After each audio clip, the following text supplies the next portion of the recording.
Hi everybody, I'm Madeline and welcome to my kitchen. If you're anything like me, you enjoy a sweet treat now and again, a little bit of dessert, and why not have that be something that's guilt-free? I've got just the thing for you. Coconut macaroons with chocolate and almonds. Oh boy, it goes very simply. We have 3 cups of shredded organic coconut, dried. And you can mix this up in your own mixing bowl by hand. I happen to have a mixer, so I'm going to use that.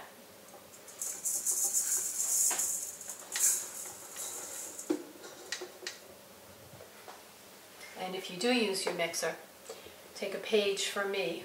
Make sure the bowl is raised first, because once you put all that coconut in there, it jams the mixer piece here and you can't raise it so easily.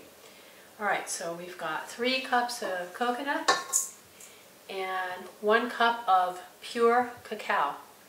And this is something which is important to understand the distinction between cocoa and cacao. Cocoa, C-O-C-O-A, is processed. It's heated, it is not raw. Cacao, C-A-C-A-O, is a superfood loaded with phytochemicals and nutrients that are happy brain food, good for you, guilt-free. 1 cup goes into the mixture here. Next, I've got some coconut butter.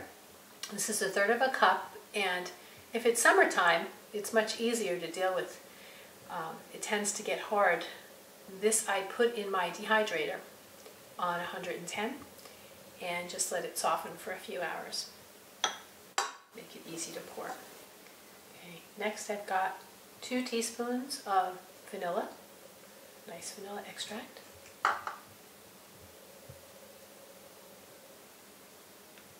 Half a teaspoon of Himalayan pink sea salt, again loaded with minerals. Don't skimp on the salt, buy the good stuff. I found that when using my mixer here, it's better to get these ingredients blended a little better because the sugar in the maple syrup tends to adhere to this beater attachment. So we're just going to process this gently for a moment.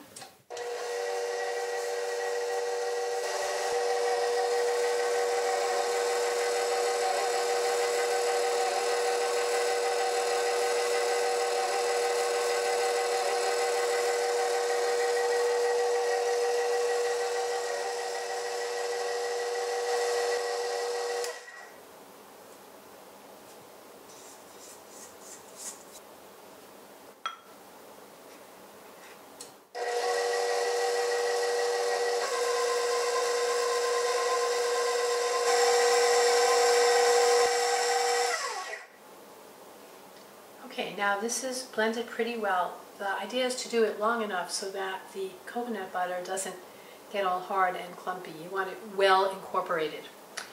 Alright, next I'm going to put in the maple syrup, 1 cup. Because the chocolate is rather bitter in and of itself. The maple syrup makes it nice and sweet. And then I just love almonds with coconut and chocolate. So I've got here 1/2 cup of ground almonds, and these have been sprouted. I soaked them overnight, rinsed them, and let them dry out somewhat, and then put them in my food processor to grind them up. So 1/2 cup.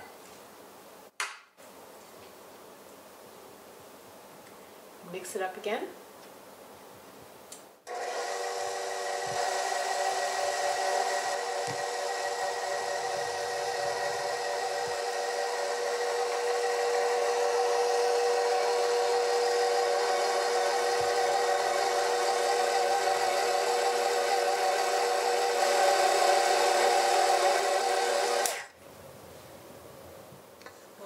Okay, so we have our mixture bowl here that I've removed from the mixer, and now we have this handy little device. It's a small ice cream scoop, and you just grab some and place it on the Teflex sheet, because these are going to go in our dehydrator just for a couple of hours, just enough to get them a little bit crunchy on the outside and still moist on the inside. Another thing that I like to do with these is to not even dehydrate them. I will put them on a tray like this in the freezer, let them get good and cold, and then throw them in a baggie and leave them in there, and they are delicious. Really, that's probably my preferred way to eat them.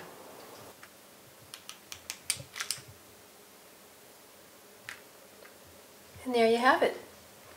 So that one batch of mixture yielded 33, actually 34 cookies. I ate one when you weren't looking, I confess. It was quite good.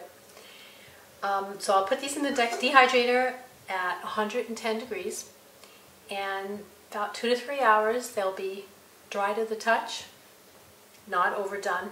The inside will still be soft and moist and just melt in your mouth good.